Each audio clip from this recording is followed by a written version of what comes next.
The phone rang at 4:03 p.m. on a Tuesday, and I knew something was wrong. Nobody calls their old high school English teacher in the middle of the afternoon unless they're desperate. "Mr. Chen?" The voice was shaking. "I need help, right now." Natalie Brennan. Hadn't heard from her in 2 years. "Where are you?" "Tim Hortons on Danforth. Please, I don't have anyone else to call." "Stay there. 20 minutes. I grabbed my keys and ran. She was sitting in the corner when I arrived, hoodie pulled up, shoulders hunched. 19 years old and looking 12. The bruise on her left cheek was fresh, hours old maybe. Her hands wrapped around a paper coffee cup like it was keeping her alive. I sat down across from her. "Talk to me." She took a breath, then another. "My stepmother is trying to kill me." At 63, after 40 years of teaching, very little surprises me. Kids tell you things, dark things, but the way she said it, calm, matter of fact, that got my attention. That's a serious accusation. I know how it sounds. She pulled out her phone.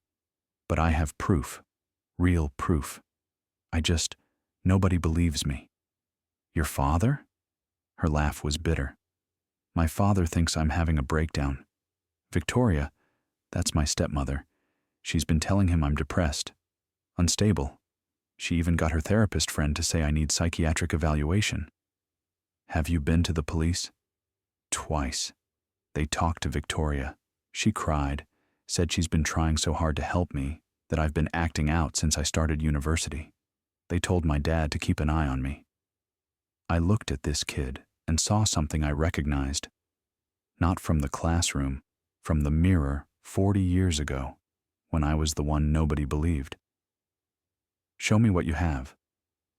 We drove to my apartment. She spread everything on my coffee table, hands still shaking. "This is my college fund." She pointed to a bank statement. $2,500, gone. Look at the withdrawal dates, every 2 to 3 months, always around $2,000, always labeled educational expenses. I picked up the statement. 14 transactions over 18 months. Someone had been systematic about this. And this. She pulled up her sleeve. A bruise circled her upper arm. Finger marks. 3 days old. She grabbed me when I asked about the money. "Did you take a photo?" She nodded, showed me her phone. The bruise with a timestamp. Then another photo. Another. A dozen bruises over 6 months, all carefully documented. And this is the worst part. She held up a small orange prescription bottle. "My insulin. I'm type 1 diabetic. Look at the dosage." I'm not a doctor, but even I could see the number had been scratched out and rewritten. 3 times the original amount. "She's been increasing it," Natalie said quietly, "making me sick. Making everyone think I'm having mental health problems, confusion, mood swings, anxiety." Her voice cracked. "My dad's a cardiac surgeon. He should have noticed. But she convinced him I was just struggling with college." I sat back, processing. "Why call me? Why your old English teacher?" She looked down. "You remember that essay I wrote about Scout Finch and Atticus Finch?" I did. She'd written about how one person believing you can change everything. You wrote something on my paper. You said, "One person believing is enough to start." I needed someone to believe me first. Just one person. I thought about going home, about boundaries and liability, and all the reasons this was a terrible idea. Then I thought about what happens to kids. Nobody believes. "Okay," I said, "I believe you, but we need help, real help, starting with your father." Her eyes filled with tears. "He won't listen to me. He'll listen to both of us." I called James Brennan. "Dr. Brennan, this is Robert Chen. I taught Natalie Jr. English. Your daughter is at my apartment. She's safe, but we need to talk, now." Silence. Then, "Is she okay?" "That's complicated. Can you come?" "I'll be there in 30 minutes. He arrived in 25. James Brennan was 52 but looked older, gray at the temples, lines around his eyes. The kind of exhaustion that comes from too many late nights at the hospital. "Natalie." He started toward her. She held up a hand. "Just look at this first, please." He sat. She showed him everything. The bank statements, the photos, the insulin bottle. He picked up the bottle with shaking hands. "This dosage." He stopped, tried again.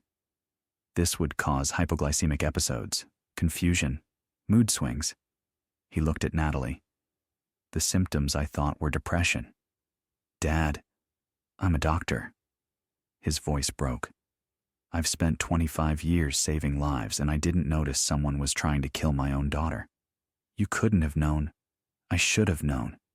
You tried to tell me 3 times. And I told you to give Victoria a chance." He stood, paced. "I chose her, over you. I chose the woman who was hurting you." The room went silent. Then Natalie said quietly, "You're choosing me now." James dropped to his knees in front of her, crying. "I'm so sorry." She hugged him. "I know, Dad." I gave them a moment. "Then, we need to figure out what to do. Fast." James wiped his eyes. "Police. We go to the police right now." "They didn't believe her before," I said. "They'll believe me. I'm her father. I have access to family financial records. I'm co-owner of that account. I can prove the money was taken, and I can testify that someone altered her medication. Will that be enough? I don't know. But it's a start." He pulled out his phone. "There's something else. Last week I couldn't sleep. I started researching Victoria's past, her previous marriages." "Marriages? Plural?" 3. First husband divorced her. Second husband died in a car accident. His daughter, Samantha Porter, died a year later. Ruled suicide. Natalie went pale. She told me about Samantha once. Said she tried to help her but couldn't save her. "Samantha was 22, James said. "Same age as... There's someone else. Victoria has a biological daughter from her first marriage, Emma Morrison. She disappeared 8 years ago. Cut off all contact.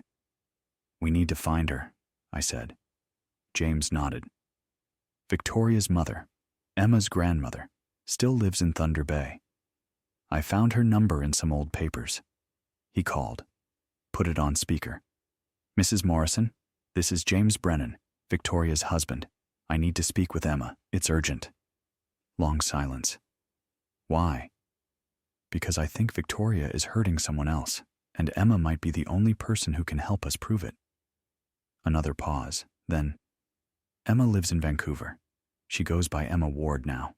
I'll text you her number. But Dr. Brennan, if Victoria hurts someone else, you tell that person she's not alone. Running is an option, not the best option, but it's an option." The text came through. James called immediately. "This is Emma. My name is James Brennan. Your mother is married to me. My daughter, is she okay?" Emma's voice went sharp. "Is she alive?" "Yes, but we think Victoria is trying to kill her. I know. That's what Victoria does." Silence. "What do you need?" "I need you to tell us everything," James said. "And I need you to record it. We're going to stop her." Emma laughed, no humor in it. "You can't stop her. I tried. She's too smart." "She's not expecting this," I said. "She thinks everyone still believes her." Pause. "Who are you?" "Robert Chen. I'm Natalie's former teacher. I'm the one she called when she had nowhere else to go." "A teacher." Emma's voice softened. "Okay, I'll help. But I need to see her first. The girl, Natalie. I need to know she's real." James positioned his phone so Emma could see Natalie on the screen. Emma stared for a long moment. "You look like me at 19. Same exhausted eyes. Same bruises you try to hide." Her voice cracked. "I'm so sorry. I should have warned you. Should have done something." "You couldn't have known," Natalie said. "I knew Victoria married again. I knew she'd have access to another stepdaughter. And I did nothing because I was too scared." Emma wiped her eyes. Not anymore. What do you need me to do? Tell us what happened to you, James said. Emma took a breath. It started when I was 11. That's when Victoria married my dad. She was perfect at first, the ideal stepmom. By the time I was 14, she controlled everything. What I ate, what I wore, who I could talk to. My dad thought it was normal parenting, but it wasn't parenting. It was erasure. Did she ever hurt you physically? James asked. Once. I was 15. Went to a party without permission. She slapped me so hard I saw stars. Then she cried, apologized, said she loved me too much. When my dad came home, she'd already told him I'd been having a breakdown all day. He believed her. What about money? I asked. I had a trust fund from my birth mother, about $35,000. Victoria got herself added as co-trustee somehow. By the time I turned 18, it was gone. She said she'd invested it, lost it in the market. I tried to sue. Her lawyer said she'd made good faith investment decisions. Case dismissed. Natalie closed her eyes. The same pattern. When I was 17, Emma continued, Victoria told me, sometimes I think my life would be easier without you in it. I knew what she meant. I ran the day I turned 18, changed my name, never looked back. What about Samantha? James asked quietly. Emma's face went hard. Samantha was Victoria's stepdaughter from marriage number 2. I heard about her through my grandmother. Samantha tried to fight back, tried to expose Victoria. She died 6 months later. Suicide. But her mother never believed it. Do you believe it? I asked. No. I think Victoria kills people who threaten her, and I think your daughter just became a threat. James went pale. We're going to the police, tonight. They won't believe you, Emma said, not without hard evidence. Victoria will have explanations for everything. She always does. Then we get hard evidence, I said. We make her confess. How? I looked at Natalie. Would you be willing to wear a wire? Go back home, talk to Victoria, get her to admit what she's done. That's insane, James said. I'm not letting my daughter. Dad, she's going to kill me anyway. At least this way we have a chance. Emma's voice came through the speaker. If you do this, be careful. Victoria's smart. She won't confess easily. You'll have to make her feel safe. Make her think she's won. I can do that, Natalie said. I'll record everything I just told you, Emma said. Send it to you within the hour. Use it however you need. If it saves her life, that's all that matters. After we hung up, I called Detective Sarah Kwan, one of the officers who'd originally talked to Natalie. I explained everything. The pattern. Emma's testimony. The evidence. She was quiet for a long time. I'm not going to lie to you. This is circumstantial. Bank transactions could have explanations. The insulin. You'd need an expert to testify the dosage was deliberately altered. The recordings are suggestive but not conclusive. So you won't help us, Natalie said flatly. I didn't say that. I've been a cop for 15 years. I've seen a lot of victims who weren't believed until it was too late. Kwan paused. I can't promise anything, but I'll look into Victoria Morrison Brennan, her history, her previous marriages. If there's a pattern, I'll find it. How long will that take? James asked. Days, maybe a week. We don't have a week, I said. Then be very careful, all of you. If she suspects you're onto her, she'll either run or escalate. And based on what you've shown me, she didn't finish the sentence. If you're going to do something, do it smart. In Canada, one-party consent means Natalie can legally record her own conversations. If Victoria says something incriminating, that's admissible. But you need to be safe. If anything feels wrong, call 911 immediately. I'll make sure a unit is nearby. After we hung up, the three of us sat in my living room, processing. I can't believe this is happening, James said. 4 years. I've been married to her for 4 years and I never saw it. She's good at hiding it, Natalie said. That's her skill. Tomorrow morning, I said. You go home, James. Confront her. Tell her you know. See how she reacts. We'll record that too. Build a case piece by piece. James nodded slowly. And if she denies everything? Then we move to phase 2. Natalie goes home. We set the trap. Natalie looked at me. Why are you doing this? You barely know me. This isn't your problem. I thought about that question. 20 years ago, I reported a colleague for harassment.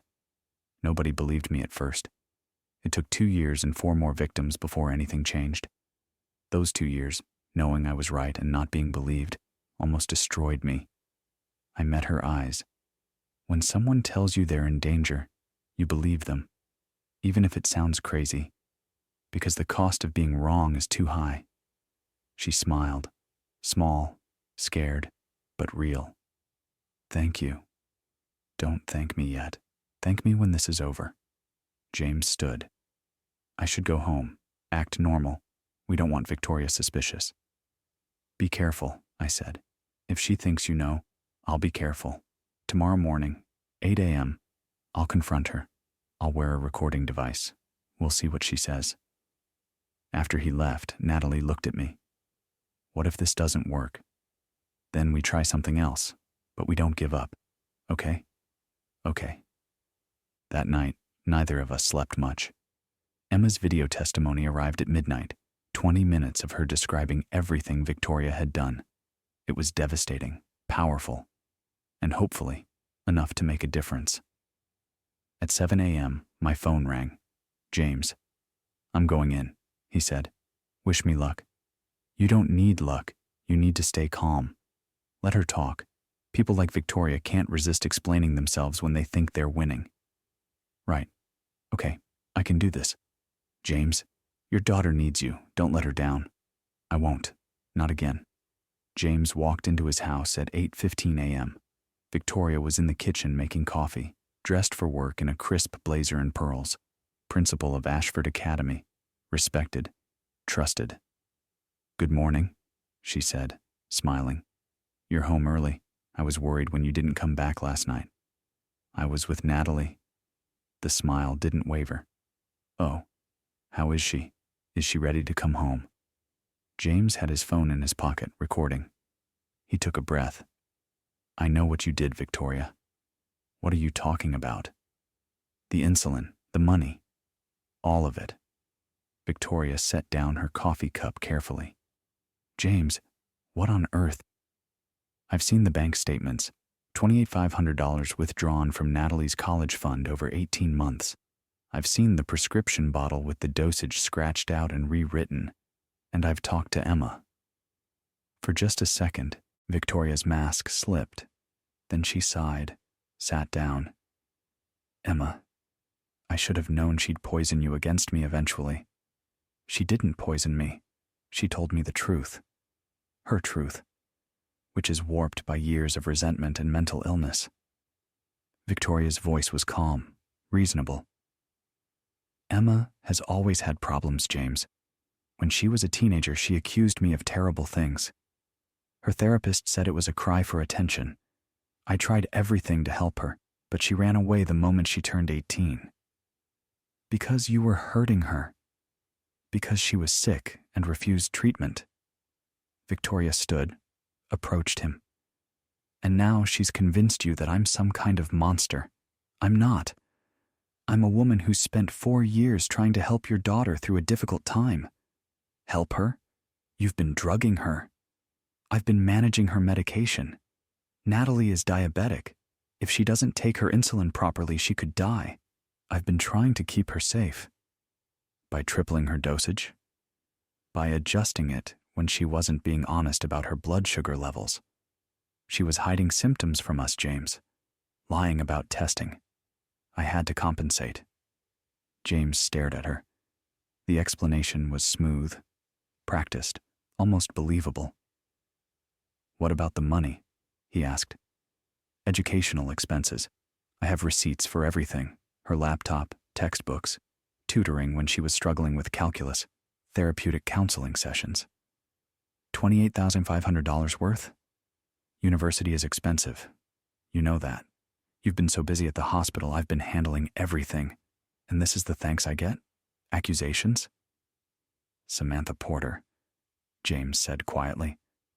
Victoria went very still. Your second husband's daughter, dead at 22, ruled suicide, but her mother didn't believe it. Samantha was troubled, deeply troubled. I tried to help her, but she wouldn't accept it. Her death was a tragedy, but it wasn't. Victoria stopped. Why are you doing this?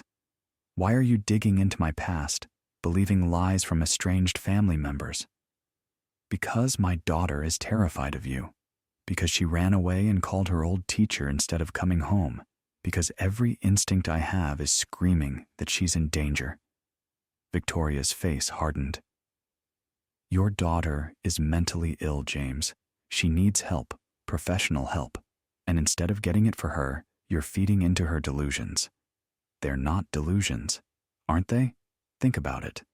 She accuses me of stealing, but I have receipts. She accuses me of drugging her, but I'm managing her prescribed medication.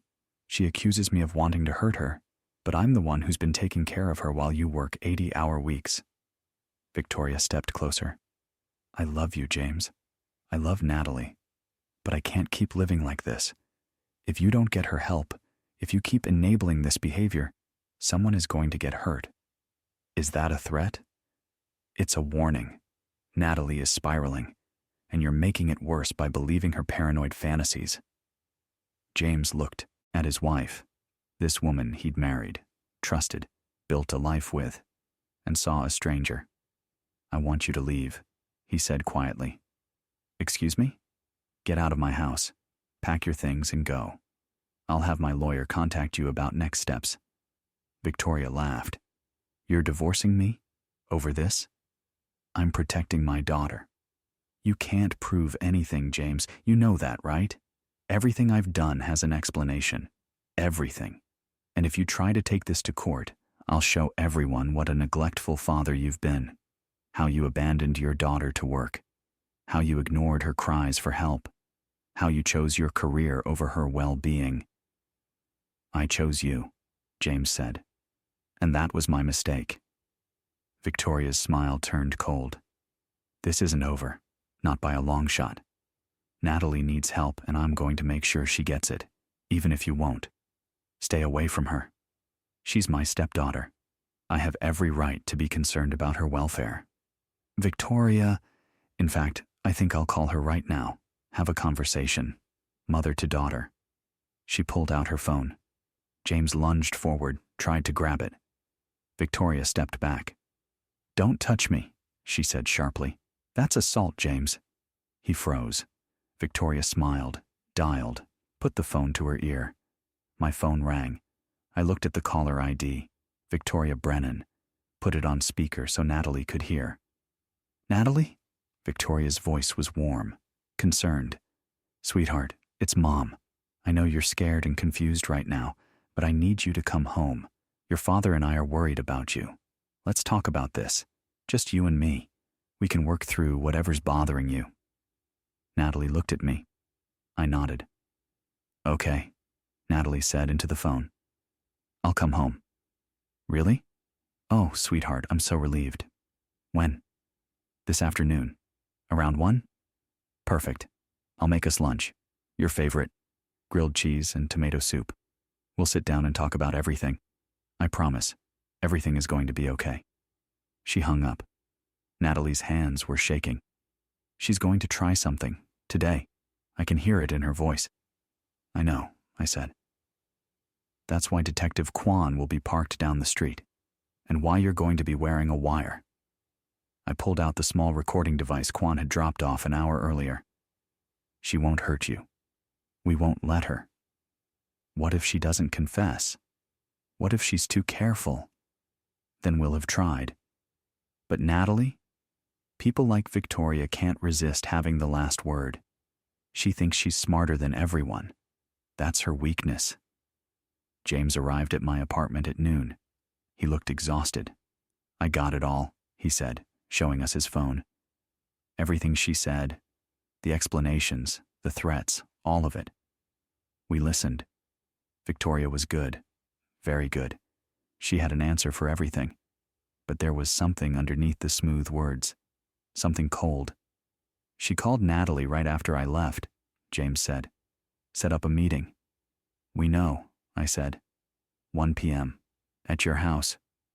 I'll be there, hidden, if anything goes wrong. You can't be there, Quan said, arriving at that moment.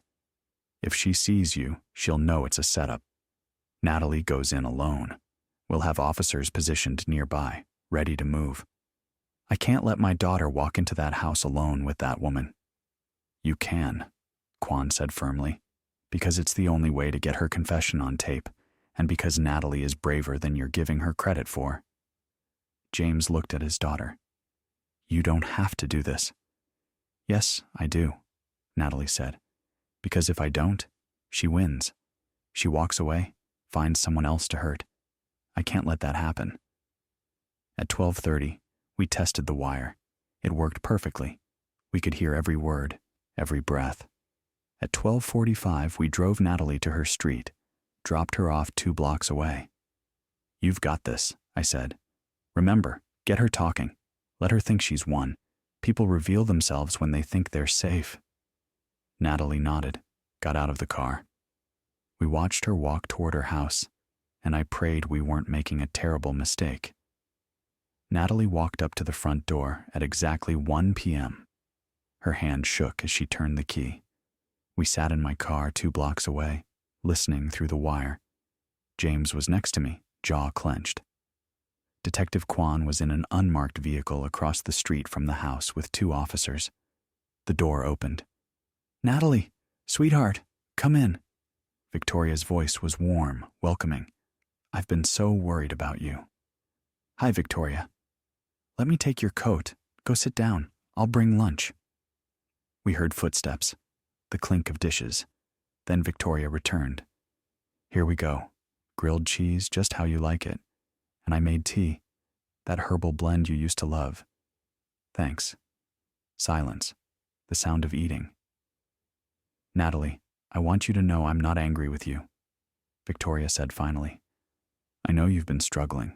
The pressure of university, being away from home, managing your diabetes. It's a lot for anyone, I guess. Your father and I had a difficult conversation this morning. He's been listening to some very hurtful accusations. I think Emma has been filling his head with stories. Emma told the truth. Victoria sighed. Emma is sick, sweetheart. She always has been. When she was your age, she made similar accusations against me. It broke my heart then, and it breaks my heart now that you've been influenced by her delusions. They're not delusions, aren't they? Think about what you're claiming, that I stole from you, but I have receipts for every educational expense, that I altered your medication, but I was helping you manage it properly, that I want to hurt you, but I'm the one who's been here for you when your father was working. Victoria's voice lowered.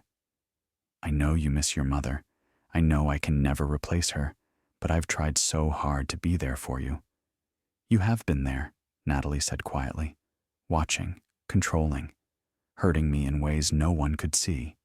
That's not fair, isn't it?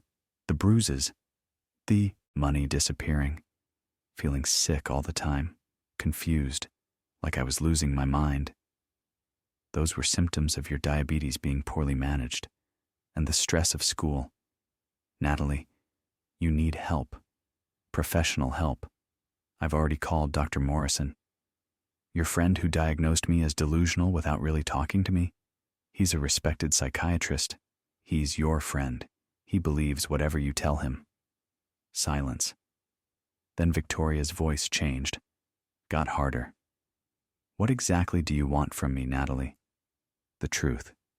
I've given you the truth. You're just not willing to hear it. Then why did you increase my insulin dosage without telling my dad? Why did you withdraw money in small amounts, always under $3,000? Why did Samantha Porter die 6 months after she tried to expose you? Samantha killed herself because she was depressed. It had nothing to do with me. Emma ran away because she was scared of you. Emma ran away because she was... Victoria stopped. Drink your tea, Natalie. You look exhausted. I'm not thirsty. It'll help you relax. You've been through so much stress. I said I'm not thirsty. Natalie. Victoria's voice turned sharp. Drink the tea. In the car, James went rigid. Something's wrong. Wait, Quan said into her radio. Not yet. We heard Natalie pick up the cup, the sound of liquid moving. Good girl, Victoria said. Just drink it all. Then we can talk about getting you the help you need. Natalie must have been pretending to drink, because a moment later she said, I feel weird. That's just the chamomile. It's very relaxing. Why don't you put your head down for a minute? Silence. Then the sound of a chair scraping. There we go, Victoria said softly. Just sleep, sweetheart. Everything's going to be okay. Footsteps. A door opening, closing. More footsteps. The sound of something being unlocked. She's getting something, James whispered. We need to go in. Not yet, Quan said. We need her to say it, to do it. The footsteps returned. We heard Victoria's voice, barely above a whisper. I really did try with you, Natalie. More than I tried with Emma or Samantha. But you wouldn't stop pushing, wouldn't stop asking questions, just like they did. The sound of something plastic, a cap being removed. This is for the best, Victoria continued. Your father will be devastated, of course. His daughter, dead from a diabetic episode. He'll blame himself for not noticing the signs, for working too much, for not being there when you needed him. A pause.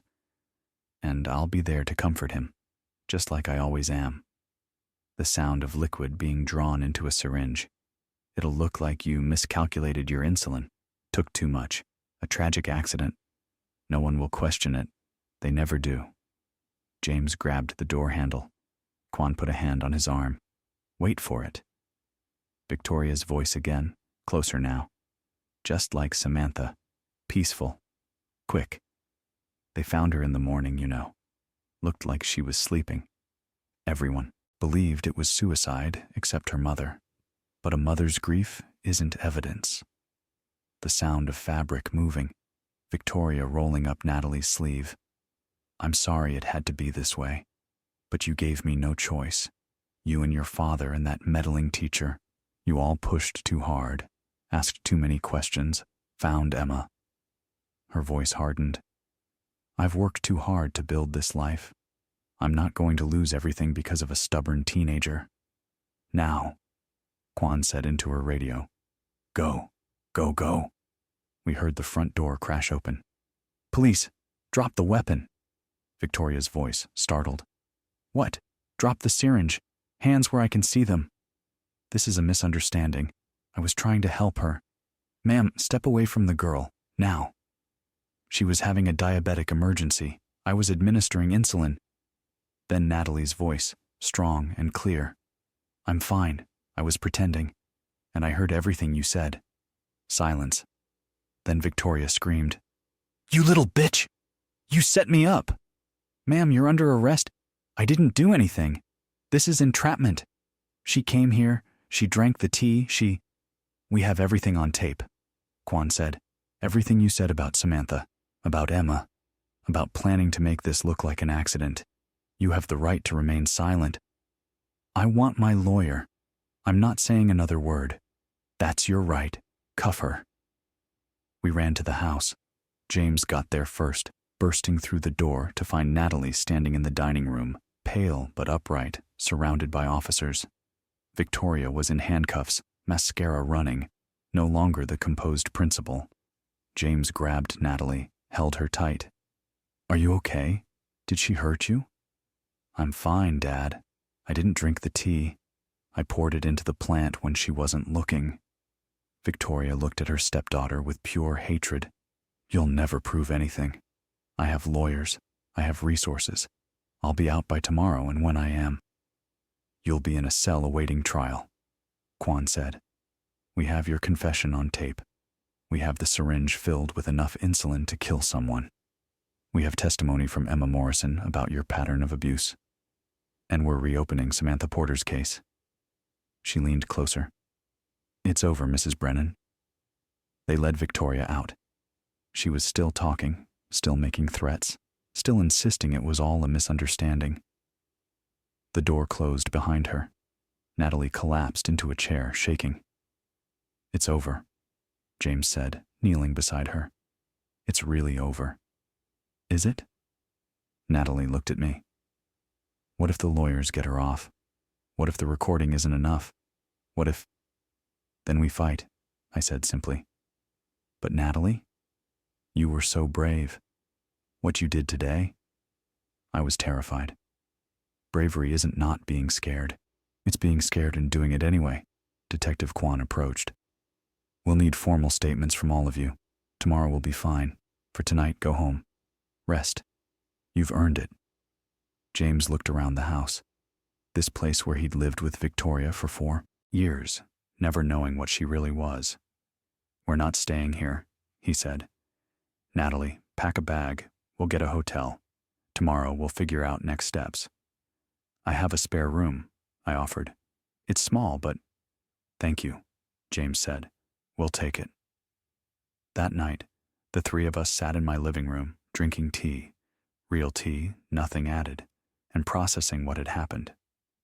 I can't believe I almost lost you, James said to Natalie. If you hadn't called Mr. Chen, Robert, I corrected. If we're living together temporarily, we're on a first-name basis. Natalie smiled, the first real smile I'd seen from her. Thank you, Robert, for believing me, for everything. One person believing is enough to start, I said. You taught me that in your essay 3 years ago.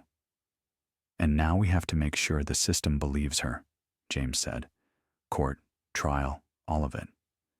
We will, I said, because this time she's not alone. The trial lasted 3 months. Victoria's lawyer, an expensive shark named Marcus Drake, argued everything: entrapment, coercion, mental illness. He claimed the recording was taken out of context, that Victoria's words were misinterpreted, that she was simply a devoted stepmother trying to help a troubled girl. But the prosecution had Emma's video testimony. They had the bank records showing systematic theft.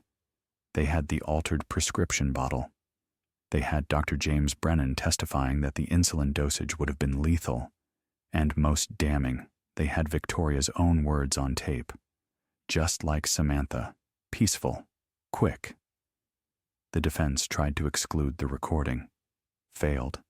Tried to discredit Emma as a bitter daughter. Failed. Tried to paint Natalie as mentally unstable. Failed. When they reopened Samantha Porter's case and found evidence of insulin in her system, something the original autopsy had missed, it was over. The jury took 4 hours to convict on all counts: attempted murder, fraud, identity theft. 20 years. No possibility of parole for 15. Victoria stood as they read the verdict, her face blank. As they led her away, she looked at Natalie one last time. I loved you, she said. I really did. Natalie didn't respond, just watched her go. Outside the courthouse, Samantha Porter's mother approached us. She was in her 60s, gray-haired, exhausted.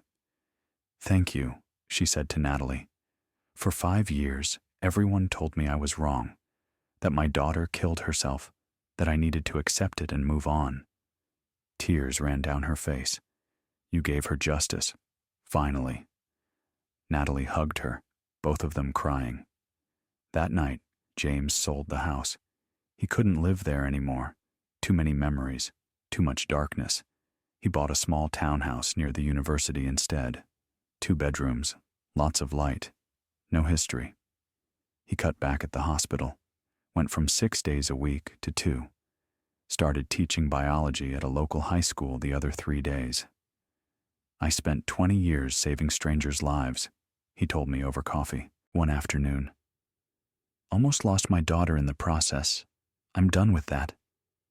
She's doing better? I asked. She's in therapy. We both are. Family counseling twice a week. He smiled. It's hard. Some days she can barely look at me. Other days we're okay. But we're trying. That's what matters. Natalie took a year off from university, worked at a bookstore, went to therapy, healed. When she went back, she changed her major to social work. Someone has to do it, she said when I asked why. Someone has to be there for kids who aren't believed. 8 months after the trial, Emma Morrison moved to Toronto. She opened a bookstore in Little Italy. Used books, coffee, the kind of place that felt safe. She and Natalie had dinner every week. Sometimes James joined them. Sometimes I did. We became a kind of family. Not by blood, by survival. 1 year after Victoria's conviction, we met for dinner at a small Italian restaurant. The 4 of us, me, James, Natalie, Emma. We ordered too much food, talked about normal things, laughed at stupid jokes. Natalie graduates next spring, James announced, top of her class in the social work program. Dad, don't jinx it. I'm not jinxing, I'm proud. He looked at her with so much love, it hurt to witness. You're the strongest person I know. I learned from the best, Natalie said, looking at Emma. Emma smiled. We learned from each other. After dinner, as we walked to our cars, Natalie pulled me aside. I heard they passed something called the Anderson Protocol, she said. At schools. Makes it mandatory to report abuse disclosures even if parents deny it. They did. Named after Samantha Porter. Her middle name was Anderson. Does it help? I don't know yet, but it's a start. I looked at her. One person believing is enough to start. Sometimes starting is all it takes. She hugged me. Thank you, Robert, for answering your phone that day, for believing me when nobody else did. Thank you for calling, for trusting me. James shook my hand. You saved my daughter's life. I don't know how to repay that. You don't have to. Just keep showing up for her. Every day, he promised. For the rest of my life. I drove home alone that night through the cold Toronto streets, thinking about how one phone call had changed everything, how one decision to believe someone had saved a life, brought down a predator, created a family. My phone rang. Unknown number. I hesitated, then answered. Hello? Mr. Chen? A young voice, male, shaking. You don't know me, but I heard what you did. For that girl, Natalie. And I was wondering if maybe I could talk to you about my stepdad. Nobody believes me and I don't know what to do.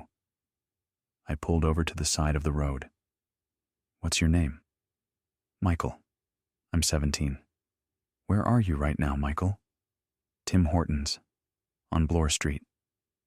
I closed my eyes, saw Natalie 2 years ago, sitting in that coffee shop, bruised and scared and alone. Saw Emma, who'd run away at 18 and hidden for 8 years. Saw Samantha, who'd fought back and died for it. Then I opened my eyes and said, Stay there. I'm coming. Really? You'll help me?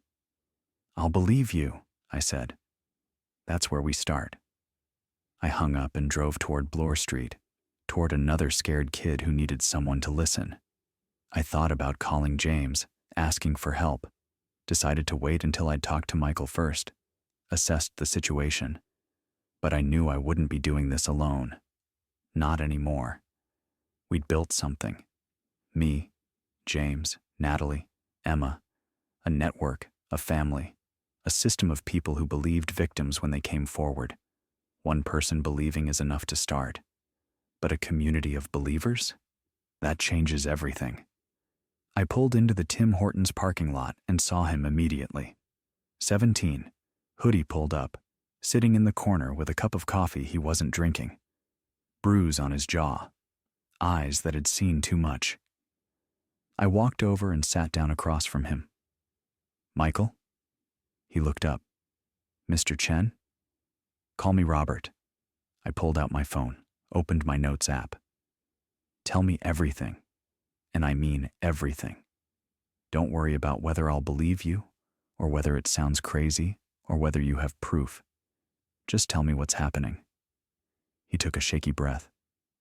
"My stepdad, he's been—" His voice broke. "Nobody believes me. Mom says I'm making it up for attention. School counselor says I'm acting out. But I'm not.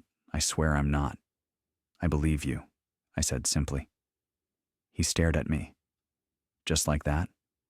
"Just like that. Now talk. We have work to do." He did. For 2 hours, Michael told me everything while I took notes and asked questions and believed every word. When he was done, I called James. "I need your help," I said. "There's another kid." "I'll be there in 20 minutes, James said without hesitation. I hung up and looked at Michael. "You're not alone anymore. We're going to figure this out together. It might take time. It might be hard. But we're not giving up on you." "Why?" he asked. "Why would you do this for someone you don't even know?" I thought about Natalie's phone call 2 years ago, about the choice I'd made to believe her, about how that one choice had rippled outward, saved lives, created something bigger than any of us. "Because someone has to," I said. "Because kids like you deserve to be believed. Because one person believing is enough to start." I smiled. "And because starting is what we do." 3 years ago, I was a retired teacher with too much time on my hands. Now I'm something else. Not a hero, not a savior. Just someone who answers the phone when scared kids call. Someone who believes them. Someone who helps them fight back. Victoria Morrison Brennan is in prison. Natalie Brennan is thriving. Emma Ward has built a new life. James Brennan is the father he always should have been. Samantha Porter finally has justice. And Michael? Michael is sitting across from me in a Tim Hortons at 9 p.m. on a Wednesday, telling me his story, trusting me with his truth. That's enough. One person believing is enough to start. And sometimes starting is all it takes.